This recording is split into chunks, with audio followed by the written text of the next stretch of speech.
하나님 말씀은 사무엘상 23장 15절에서 18절까지입니다.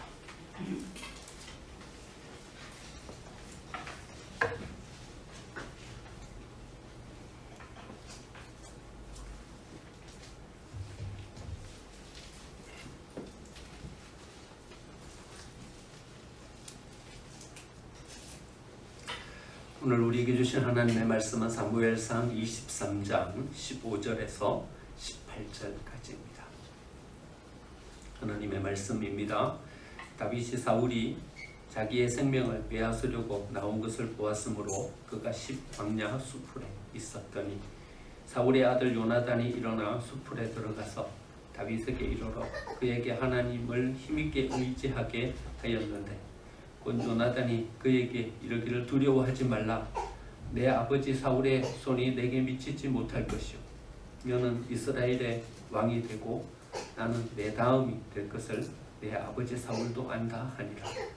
두 사람이 여호와 앞에서 언약하고 다윗은 수풀에 머물고 요나단은 자기 집으로 돌아가니라. 아멘.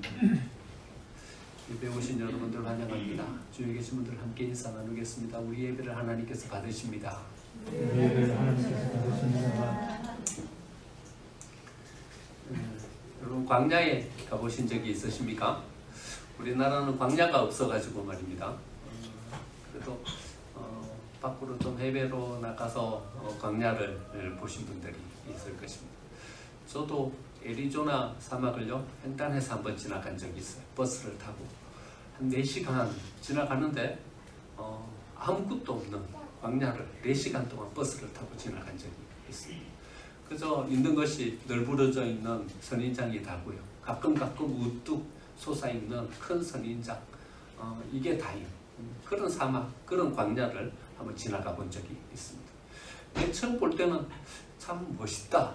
우리는 빼곡히 들어찬 나무들, 그 다음에 앞이 가로막혀 있는 산들, 이런 것밖에 못 보다가 뻥 뚫려져 있는 펼쳐진 이 광야를 보니까 야, 참 신기롭다, 멋있다 이렇게 바라봤는데요. 한참을 지나가다 보니까 이런 생각이 들었습니다. 여기가 죽음의 땅이구나. 죽음의 그림자가 이렇게 드리워져 있는 그런 생각을 하면서 그 땅을 이렇게 바라보게 되었습니다. 광야, 사람이 살 수 없는 곳입니다. 생명이 살 수 없는, 쓸 수 없는 곳, 이곳이 바로 광야입니다. 그런데요, 하나님께서 우리를 광야로 이끄십니다. 때로는 하나님의 사람들을 광야로 이끌기도 하시고요, 때로는 공동체를 광야로 이끌기도 하십니다. 이 광야를 통해서요, 하나님께서 우리에게 주시려고 하는 것들이 있는 것이죠. 광야 안에서 우리는요 하나님을 제대로 만나게 됩니다. 이스라엘 백성들을 광야로 이끌어내시고요, 거기에 40년을 머물게 하시면서 하나님은 이스라엘 백성들과 언약을 맺으십니다. 너희는 내 백성이 되고 나는 너희 하나님이 될 것이다. 이게 어디에서 이루어진 일인가 하면요, 광야에서 이루어진 일이에요. 광야에 나가니까는요 이스라엘 백성들이 온전히 하나님을 만나게 되고요, 하나님이 말씀하시는 것들을 이스라엘 백성들이 온전히 들을 수 있게 되었습니다. 광야, 어디가 광야입니까? 지리적인 의미로서 광야가 있습니다. 이스라엘 백성들이 40년 동안 머물 시나이 반도, 거기가 지리적으로는 광야입니다. 유대 땅은요 예루살렘 남쪽으로 사해가 있는 그 근처가 광야입니다. 그 광야 이름을 유대 광야라고 합니다. 그 아래쪽 부분을 아라파 광야라고 합니다. 오늘 본문에 나와 있는 이 다윗이 머물던 자리가 바로 이 자리였죠. 지리적으로는 우리가 눈에 보기에 아무런 생명들이 살 수 없는 허허벌판인 이곳이 바로 광야입니다. 그런데 우리 내면적인 광야도 있습니다. 우리의 삶 가운데 우리는 광야를 만나게 되는 거죠. 어디가 광야입니까? 우리가 우리의 인생에서 가장 소중하다고 생각했던 그것들을 잃어버리게 되는데 그때가 바로 우리의 인생의 광야입니다. 이것은 내 자존심이다. 이렇게 생각했던 것들을 우리가 우리의 손에서 놓치게 되는데 그때가 바로 광야의 삶을 살아가는 때인 것입니다. 바울은요 성공하기 위해서 고향 다소를 떠났어요. 야마누스 산맥을 넘어오게 됩니다. 예루살렘으로 와서요. 예루살렘에서 가말리엘 문화에서 율법을 공부하게 되었고요. 그 다음에는 바리새인이 되었어요. 그 다음엔 70일 공의회에 들어가기 위해서 준비하고 있었어요. 자기가 이제는 가말리엘 문화에서 공부했다는 것이 너무나도 큰 자기의 자존감이 되었어요. 바리새인이 되었다는 것이 너무나도 자랑스러웠어요. 이제는 70인 공의회 최고의 결정기관이죠. 대법원. 거기에 들어가는 것이 자기의 꿈이었어요. 그런데 그만 다메섹 도상에서 예수님을 만나요. 그리고는 자기의 자존심이라고 생각했던 이 모든 것들을 다 손에서 놓아버립니다. 그리고는 넘어갔던 야마누스 산, 그 산을 다시 넘어서 자기 고향 다소로 가서 그 고향에서 집거하면서 삶을 살게 되죠. 사울에게 광야가 임한 것입니다. 하나님은요, 우리에게 광야를 주셔요. 광야는요, 바라보면 한없이 위험한 곳입니다. 의지할 곳이 아무것도 없는 홀로 남겨진 땅, 그곳이 바로 광야입니다. 하지만 광야는요, 양면성을 가지고 있어요. 한쪽 면을 바라보면요, 너무나도 위험한 곳이에요. 나를 보호해 줄 수 있는 곳이 아무것도 없는 너무나도 위험한 곳이에요. 그런데요, 또 반대로 한쪽 면을 바라보면요, 광야에서 우리는 무궁무진한 가능성과 우리의 삶의 기반을 마련할 수 있게 되는 것입니다. 해석하기에 따라서요, 바라보기에 따라서요, 전혀 다른 해석을 가지고 쓸 수 있는 곳이 바로 이 광야인 것입니다. 어떤 사람이 잘려진 나무의 나이테를 이렇게 유심히 관찰하더니 이런 해석을 내놨습니다. 이 나무는 3년 동안 모진 비바람을 맞았다. 가뭄, 어려운 시기를 지냈다. 왜냐하면요, 바라보니까 이 3년의 나이테가요, 촘촘하게 아주 진한 어떤 색깔을 가지고 이렇게 나이테가 새겨져 있는 거예요. 그걸 바라보면서 이 나무는 3년 동안 모진 비바람을 맞았다. 이렇게 해석을 했어요. 그리고 또 한 사람은요, 다른 곳을 바라본 거예요. 이 3년의 나이테, 이 기간 동안 필시는 이 나무는 깊이 뿌리를 내렸음에 분명하다. 이 3년 동안 이 나무는 넓게 뿌리를 뻗쳐갔음에 분명하다. 왜냐하면 촘촘하게 새겨진 그 나이테, 그 다음 나이테가요, 굵직굵직하게 세워져 있는 것을 보게 된 거예요.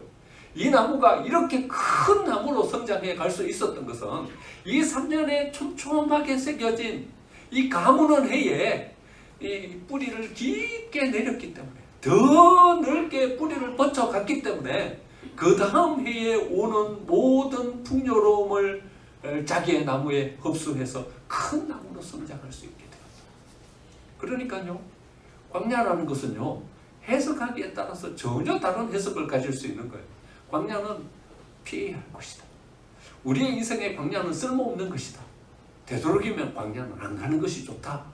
이렇게 해석할 수도 있지만요, 또 반대로 이 광야라는 것이 우리의 삶의 깊이를 더해주는 것이고 폭을 더 넓게 만들어주는 것이고, 어쩌면 우리의 인생의 나무가 큰 나무로 성장해 가는 데 있어서 광야는 우리에게 너무나도 필요한 것이다. 이렇게 해석할 수도 있게 되는 것입니다. 그러면 어떻게 광야가 우리의 인생을 다시 세워갈 수 있는 어떤 기반이 될 수 있습니까? 어떤 사람은 광야에서요, 모든 것을 다 놓아버립니다. 내 인생 여기서 끝났다. 그리고는 더 이상 재기하지 못하고요, 거기에 주저앉아 버립니다. 그런데 어떤 사람들은요, 그 광야에서 오히려 디딤돌을 마련하고요, 더 큰 사람으로, 더 큰 영향력을 끼칠 수 있는 사람으로 성숙해 갈 수 있게 되는 것입니다. 여러분, 이 두 사람의 차이점은 어디에 있을까요? 한 사람은요, 자기 홀로 있는 거예요. 홀로 있는 거. 여러분, 홀로 있는 것은요, 되게 위험한 거예요. 홀로 있을 때 항상 위험이 닥쳐요. 하와가요, 홀로 있을 때 사단이 나아가서 그를 시험했어요.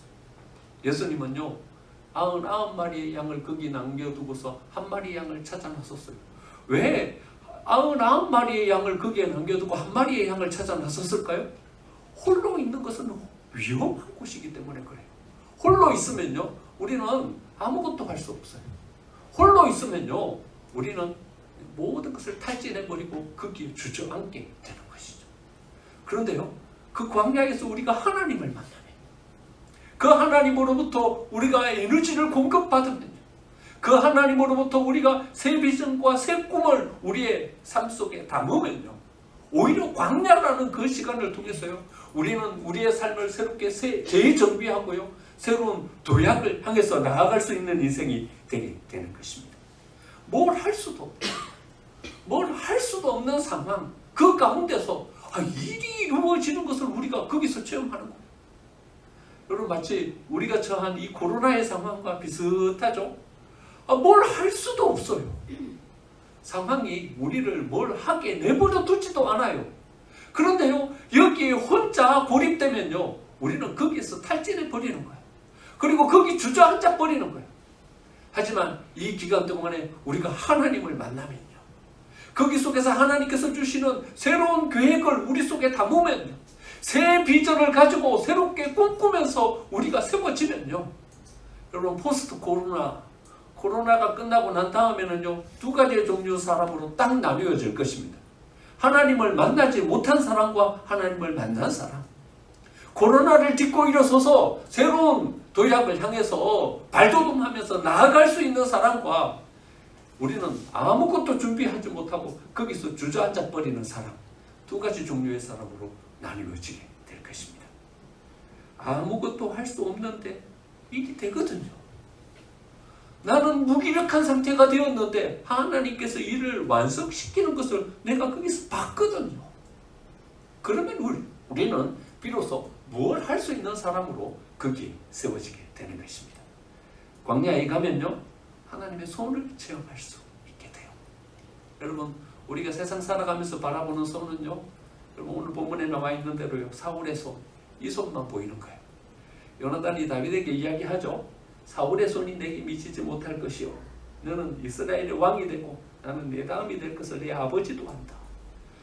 여러분, 우리가 세상 속에서 바라보는 손은요, 다 세상의 손밖에 없는 거예요. 그런데 광야에 가면요, 이 손들이 다 없어져 버리는 거예요. 아무것도 없으니까요.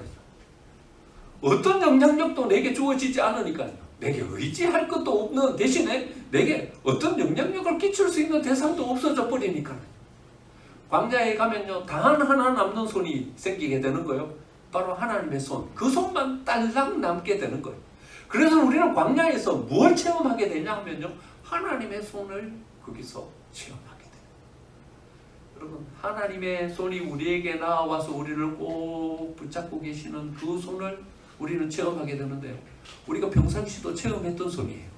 그런데요, 우리는 이 세상 가운데 이 손 말고 다른 손도 있었거든요.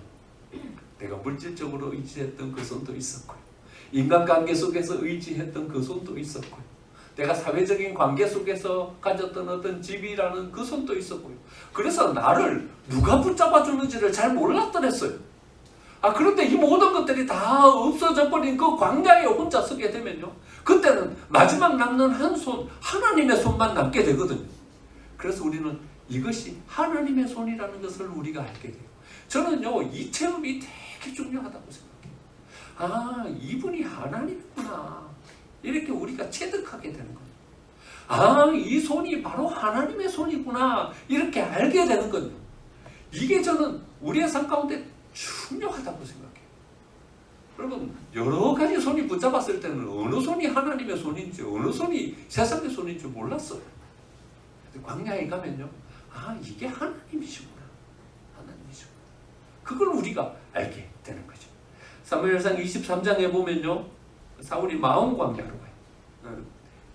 아라빠 광야, 거기로 가요. 왜 가냐면요, 다윗이 거기 숨어 있다는 얘기를 듣게 돼요. 다윗이 갑작스럽게 사울이 군사를 이끌고 오자 피할 어떤 겨를이 없었어요. 그래서 어디로 숨냐 하면요, 바위 뒤로 숨어요. 바위 뒤로 숨는데 사울이 군사를 이끌고 그 포위망을 점점 좁혀 오는 거예요. 이제는 꼼짝없이 붙잡히게 됐어요. 그런데 점점 포위망을 좁혀오던 사울이 갑자기 그 군사를 돌려서 자기 고향으로 다시 돌아가는 거예요. 왜 조금만 더 나오면 이제 꼼짝없이 붙잡히게 됐는데 사울이 군사를 돌이켜가지고 다시 되돌아갔을까? 나중 알고 보니까요, 블레셋이 침공해 왔다는 이 소식이 들린 거예요. 그래서 이 블레셋이 신곡에 왔다 그러니까 사울이 다윗을 추격하는 것을 중단할 수밖에 없었던 거예요. 그래 되돌아간 거예요. 참 요행스러운 일인 거죠. 참 다행스러운 일인 거죠. 야, 우연히 어째 요래 됐구나. 이 위기에서 내가 무사히 구원받을 수 있게 됐구나. 이래 생각할 수 있었던 거죠. 하지만 다윗의 해석은 좀 달랐어요. 광야에서 이렇게 생활하다 보니까는요, 이제는 하나님의 손이 무엇인지를 다윗이 알게 되고, 야, 하나님의 손이 나를 도왔구나. 이렇게 알게 된 것이죠. 그래가지고는 그 바위의 이름을 이렇게 바위 이름을 붙였어요. 셀라하마르고. 거기 우리가 읽은 바로 위에 28절 보면요.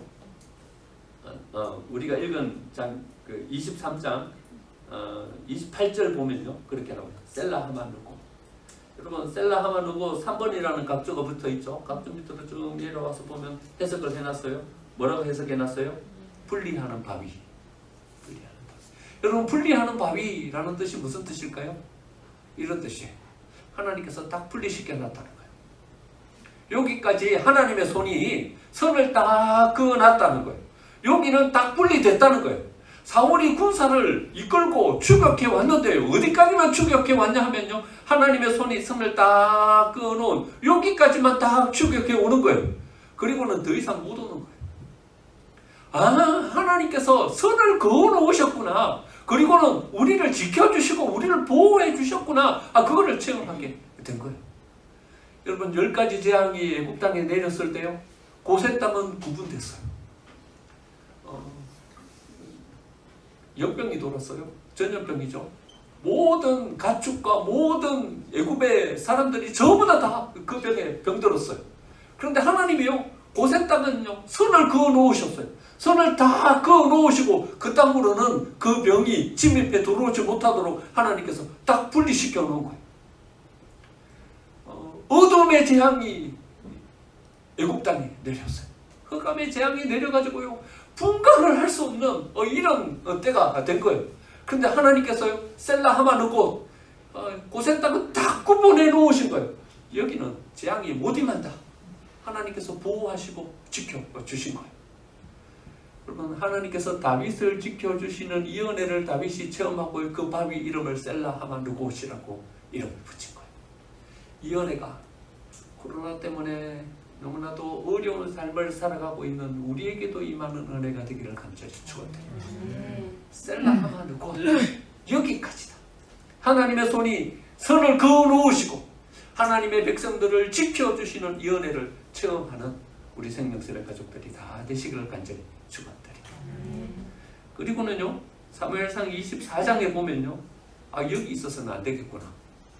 피할 곳이 없는 거예요.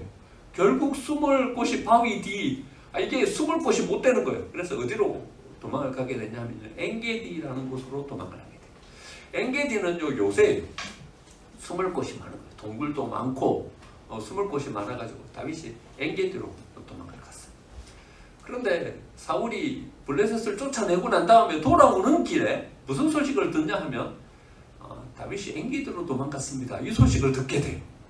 집으로 가지도 않고요, 거기에서 군사 3,000명, 정예의 군사만 딱 추리는 거예요. 그리고는 어디로 추격하냐 하면 다윗이 숨어있는 엔게디를 향해서 추격하게 돼요. 3,000명의 정예의 군사, 요즘 말하자면요, 특전사 3,000명을 구분해가지고 다윗을 추격하는 거죠. 다윗이 숨어있는 곳으로 점점 추격해 오는 거예요. 3,000명의 특전사 사람들이 샅샅이 수색하면서 나오니까는요, 다윗이 발각되는 것은 이건 시간 문제예요. 그런데 뭐가 생겼냐면요, 사울이 배탈이 난 거예요. 배탈이 나가지고 열심히 화장실을 가는 거예요. 가지고 어디로 또 화장실을 왔냐 하면요, 다윗이 숨어있는 동굴 속으로 사울이 무장을 해제하고 들어온 거예요. 여러분, 하나님이 또 다윗을 지켜주시는 거죠. 여러분, 우연히 한번 이런 일이 생기면요, 어쩌다가 이래 됐을 수도 있겠구나, 이래 생각이 되는 거죠. 그런데 우연히 또 겹치고 또 겹치는 거예요. 이런 일이 또 생기고 또 생기는 거예요. 그러면 비로소 우리는 거기서 뭘 알 수 있게 되냐면요, 하나님 우리를 지켜주시는구나, 이분이 하나님이시구나, 그 하나님을 느끼는 거예요. 하나님을 알게 되는 거예요. 여러분, 우리가 안전하게 보호받았다. 여러분, 보호받을 수 있는 곳은 그 원인을 여러 곳에서 찾을 수 있잖아요. 어떤 사람이 나를 보호하고 지켜줄 수도 있고요. 우연히 어떤 환경이 나를 보호하고 지켜줄 수도 있고요. 내가 가진 능력이 나를 안전하게 보호하고 지키는 어떤 수단이 되기도 하고요. 그런데 광야에서 아무것도 나를 지켜줄 수 없는 그 상황 가운데서 하나님은 또 나를 지켜주시고 또 나를 지켜주시는 거예요. 여러분, 이때 우리는 뭘 알아야 되냐 하면요, 그 하나님의 존재요. 그 존재를 느낄 수 있어요. 안전하게 보호받았다. 나는 잘 피신하고 내 목숨을 지켰다. 그 결론 말고요. 그 결과 말고 누가 나를 지켜주시냐. 누가 나를 이렇게 보호해주고 계시냐. 그 본질을 우리가 거기서 체험할 수 있게 되어야 되는 거죠. 하나님이 우리를 광야로 보내시는 이유는요, 그 하나님, 그 본질, 그 근원, 그것을 우리로 하여금 느끼게 하기 위해서. 여러분, 세상 속에서 수많은 것들이 우리 주위에 있을 때는요, 어떤 게 하나님인지 우리가 알 수가 없는 거예요. 그런데 광야로 가면 하나님 그 한 분밖에 없는 그곳으로 가면요, 이분이 바로 하나님이시구나. 그것을 우리가 알 수 있게 되는 거죠. 그 하나님의 손이 나를 지키고 있구나. 그 하나님의 손이 나를 떠나지 않으시는구나. 그 하나님의 손이 나를 인도하고 계시는구나. 우리는 그 하나님을 알 수 있게 되는 것입니다. 그런데 우리의 믿음은요, 참 간사해가지고요, 우리가 조금만 위험스러운 상황에 놓이게 되고 하나님의 손이 더디 우리에게 임하면요, 우리는 금방 또 하나님을 원망하게 되는 거예요. 모세가 그랬어요. 여러분, 모세가 하나님의 손이 그를 보호하시고 지켜주시는 은혜를 얼마나 많이 체험하게 됩니까? 10가지 재앙 가운데서 하나님의 손이 그들을 지켜주시는 그 은혜를, 고센 땅이 다 구분돼가지고 말이죠, 그들을 안전하게 보호해주시는 그 은혜를 체험해요. 홍해를 건널 때요, 하나님의 손이 그 홍해를 가르고요, 이스라엘 백성들을 안전하게 건너가게 해주시는, 먹을 물이 없을 때 하나님께서 엘림에서 그들을 풍족히 마시게 해주시는 그 은혜를 체험해요. 그런데 광야를 한참 가다가 이스라엘 백성들이 뭔 원망을 하게 되냐 하면 이 원망을 하게 돼요. 우리는 고기도 못 먹고, 왜 우리는 맨날 이 만나만 먹고 우리는 고기를 안 먹여주시냐 원망하게 돼요. 그러니까요, 이 모세가 갑자기 하나님을 향하여서 모세가 원망하게 돼요. 생전 안 그러던 모세가요, 하나님, 내가 이 백성들을 어떻게 인도하란 말입니까? 이 백성들을 어떻게 책임지란 말입니까? 하나님은 빨리 임하셔서 나를 도와주지도 않고 이 광야에서 어떻게 고기를 찾습니까?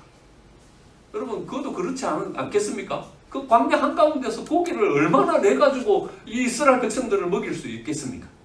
막 이렇게 원망하며 나아가자 하나님이 민수기 11장 23절에서 이렇게 말씀하세요. 여러분, 하나님이 말씀하시는 이 말씀을 여러분 꼭 들으시기 바랍니다. 뭐라고 말씀하시냐면요, 여호와께서 모세에게 이르시되 여호와의 손이 짧으냐? 여호와의 손이 짧으냐? 여러분, 이것은 모세에게 말씀하시는 말씀이기도 하지만요, 우리에게 주시는 말씀이기도 합니다. 하나님이 여러분들에게 주시는 말씀을 들으시기 바랍니다. 여호와의 손이 짧으냐? 여호와의 손이 짧으냐? 여러분, 우리는요, 조금만 불편한 상황이 되면요, 하나님을 향해서 원망하는 것입니다. 하나님, 왜 나 안 돌봐주십니까? 나를 이렇게 방치해 놔두시렵니까? 나를 이렇게 어려운 상황 가운데서 안 건져내십니까? 내 상황을 빨리 개선시켜 주시지 않고 왜 이렇게 나로 하여금 어려움을 겪게 하십니까? 하나님을 향해서 원망하지만요, 하나님은 우리에게 이렇게 말씀하십니다. 왜 믿음이 없냐? 왜 믿음이 없냐? 여호와의 손이 짧으냐? 이렇게 우리를 향하여 말씀하고 계시는 것입니다. 이 말씀이 무슨 말씀이십니까? 하나님의 손은 우리를 떠나지 않으신다는 것입니다. 우리를 붙잡고 계신 그 하나님의 손은 결코 우리를 놓지 않으신다는 것입니다. 우리를 인도하시는 그 하나님은 우리를 결코 떠나신 적이 없으시다는 것입니다. 하나님께서 우리를 지켜주시는 이 은혜를 확실한 믿음을 가지고 믿으며 나아가는 우리 생명샘의 가족들이 되시기를 간절히 축원드립니다. 하나님은 하나님께서는 안 떠나십니다. 우리를 붙잡으신 그 손은 우리를 결코 놓지 않으십니다. 이 손을 의지하면서 나아가면 우리는 비록 광야를 지날지라도 하나님이 지켜주시는 그 인도하신 가운데 안전하게 그 광야를 지날 줄 믿습니다. 하나님의 그 존재를 우리가 체험하게 되면요, 그 다음 우리에게 주어지는 것이 있는데요, 그것은 그 하나님이 주시는 음성을 우리가 듣게 되는 것입니다. 여러분, 하나님의 음성을 들으려고 이렇게 애를 쓰는데도 하나님의 음성이 잘 안 들려요. 그건 왜 그런가 하면요, 하나님의 존재에 대한 느낌이 우리에게 없어서 그래요. 뭐부터 우리에게 주어지냐 되냐 하면요, 하나님의 존재에 대한 느낌부터 우리가 알아야 돼요. 저는요, 목양실에 이렇게 앉아 있으면요, 누가 오는지 대충 몇 분은 짐작이 가요. 발소리가 제가 다른 것을 알아요. 또각또각 오면요, 아, 우리 집 사람이 왔구나. 그럼 필시는 15초 뒤에 목양실 문이 열려요. 또 저희 집 사람이 다 와요. 또 누가 다 오시면요, 또각또각 오시면, 아, 이정희 집사님이 오셨구나. 그러면요, 조금 뒤에 부엌문이 열리더니요, 이제 컵 씻는 소리가 이렇게 들려요. 아, 이정희 집사님이 오셨구나. 조금 이렇게 자주 오시는 분은요, 이렇게 제가 알아요. 아, 김미아 집사님이 오셨구나. 제가 금방 알아요. 느낌이 있어요. 느낌이 있어요. 여러분, 하나님이 우리에게 임하실 때도요, 우리에게 느낌이 있어요. 여러분, 가을바람이 훅 불면 우리가 시원하게 이렇게 느끼면서, 아, 가을바람이 부네, 좋네, 이렇게 느끼잖아요. 이 느낌과 똑같아요. 하나님이 우리에게 훅 임하시면요, 아, 하나님이 우리에게 오셨네, 임재하셨네, 금방 느낌으로 알아요. 여러분, 광야에 가가지고 두세 번 이 체험을 하면요, 하나님이 우리에게 임하시는 독특하고 고유한 그 느낌을 우리가 알 수 있게 돼요. 그 느낌을 알면요, 그 다음에 우리는 뭘 알게 되냐면요, 그 하나님이 우리에게 주시는 음성을 듣게 되는 거예요. 여러분, 우리가 이 느낌 없이 어떤 소리만 들으면요, 이게 하나님의 소리인지 사람의 소리인지 사탄의 소리인지 구분이 안 가요. 왜냐하면요, 그 존재를 모르는데, 여러분, 소리만 가지고 우리가 그것을 어떻게 구분해요? 구분 못해요. 그런데 그 존재를 알면요, 그 다음 우리는 소리를 들을 수 있게 돼요. 광야는 미드바르예요. 자음으로만 말하면 MDBR이에요. 히브리어는 자음밖에 없으니까. 근데 하나님의 말씀은 다바르예요. DBR이에요. 그러니까요, MDBR이나 DBR이나 비슷하죠, 그렇죠? 광야와 하나님의 말씀은요, 같은 단어예요. 같은 어구예요. 그러니까요, 우리가 광야로 나아가는 것은요, 하나님의 그 존재에 대한 체험을 하고요, 그 존재에 대한 체험 뒤에는 하나님으로부터 오는 말씀을 우리가 들을 수 있게 되는 거예요. 그분이 말씀하시면 우리가 그분의 말씀을 알게 되는 거예요. 그분의 말씀을 우리가 구분해서 알 수 있게 되어야지 이게 유혹인지 이게 기회인지를 알 수 있게 되는 거예요. 여러분, 동굴로 사울이 들어왔어요. 사울이 들어오니까 사람들이 이야기하는 거예요. 하나님이 우리에게 기회를 주셨습니다. 사울을 죽이십시다. 여러분, 헷갈리죠? 사람들이 이야기하는 거예요. 무장을 해제하고 용변을 보러 들어왔으니까 마음만 먹으면 사울의 군사는 다 지금 무장을 하고 있잖아요. 정예의 3,000명의 군대가 지금 자기들을 포위막을 좁혀오니까 이제 일전을 치를 준비를 하고 있었잖아요. 근데 그 한가운데로요, 사울이 뚜벅뚜벅 들어와. 여러분, 기회잖아요. 기회예요?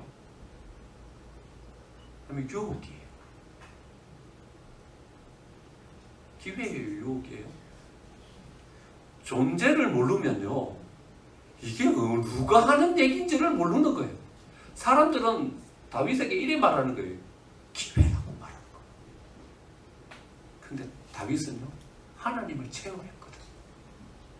이게 유혹인지 금방 아는 거예요. 조금 전에는요, 사울의 군사에 의해서 자기들이 완전히 포위돼 버렸어요. 근데 지금은요, 자기가 사울을 완전히 포위하고 있어요. 하나님의 손이 함께 하니까 모든 것들을 바꾸어주는 이 역사를 체험한 거예요. 마온 항무지로 갔을 때는요, 아비새를 데리고 갔어요. 갔는데요, 거기 사울의 진영에 들어갔는데 모든 사람들이 다 자고 있었어요. 사무엘상 6장 8절에 보니까요. 아비새가 다윗에게 이르되 하나님이 오늘 당신의 원수를 당신의 손에 넘기셨나이다. 여러분 기회예요. 아비새는 뭐라고 이야기해요? 기회라고 이야기하는 거예요. 기회가 왔습니다. 기회가 왔습니다. 당신의 원수를 당신의 손에 넘기셨나이다. 이게 기회예요? 기회예요? 아니요. 유혹이에요. 다윗은 이것을 유혹으로 들을 수 있는 귀가 있었다. 누구 하는 얘기예요? 하나님이 주시는 말씀이 아닌 거예요.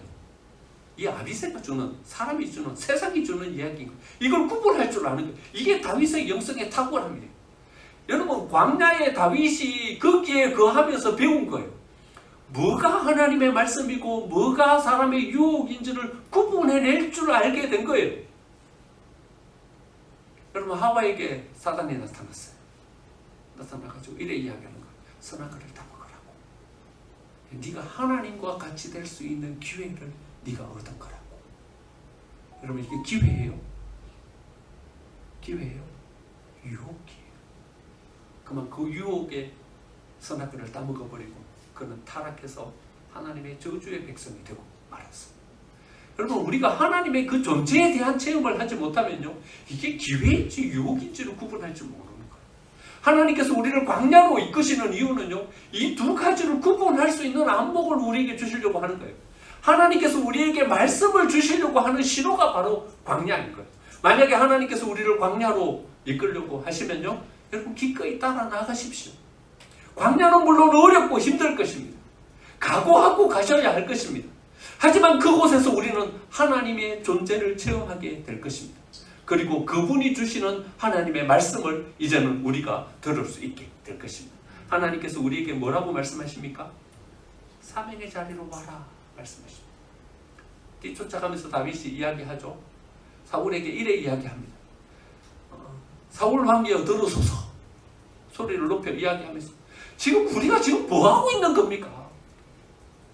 다윗의 이야기를 요약하면 이 이야기 지금 우리가 뭐하고 있는 겁니까? 나는 다윗 당신의 사위이지 않습니까? 당신은 나의 아버지이지 않습니까? 다윗이 그래 불러요. 사울 왕이여 이래 부르지 않고요 왕 아버지여 이래 불러요. 아버지잖아요. 그렇죠? 장인도 아버지잖아요. 당신은 나의 아버지이지 않습니까? 그런데 지금 우리가 뭐하고 있는 겁니까? 지금 그러면서 하나님의 음성을 그에게 알려주고 사명의 자리로 돌아가라고. 돌아가서 당신은 나라를 잘 다스리면서 이 나라를 재건하고 당신은 나에게 기회를 주면 나는 당신을 잘 섬기는 신하로 설 것입니다. 사명의 자리로 다시 되돌아갑시다. 광야에 서니까는요 하나님의 이 음성이 들리는 거예요. 여러분 하나님께서 오늘 우리에게 주시는 이 음성을 우리가 들어야 합니다. 뭐라고 말씀하십니까? 사명의 자리로 돌아와라 말씀하십니다. 또 광야에 돌아가면 뭐라고 하나님께서 우리에게 말씀하시냐면요 내 손에 붙잡고 있는 거 그거 놔라 이래 말씀하십니다. 너의 힘이 아니다 내 힘이다. 너의 의지가 아니다 내 의지다. 네 손에 붙잡고 있는 네 힘 그거 내려놔라. 네 손에 붙잡고 있는 너의 의지 그거 내려놔라 말씀하십니다. 모세는요 이래 생각했어요. 그래서 내가 왕자인데 내가 그래도 애굽의 바로가 되려고 했던 사람인데 여러분 한번 말씀드린 적 있죠? 모든 왕자에게 기회가 똑같이 주어져요.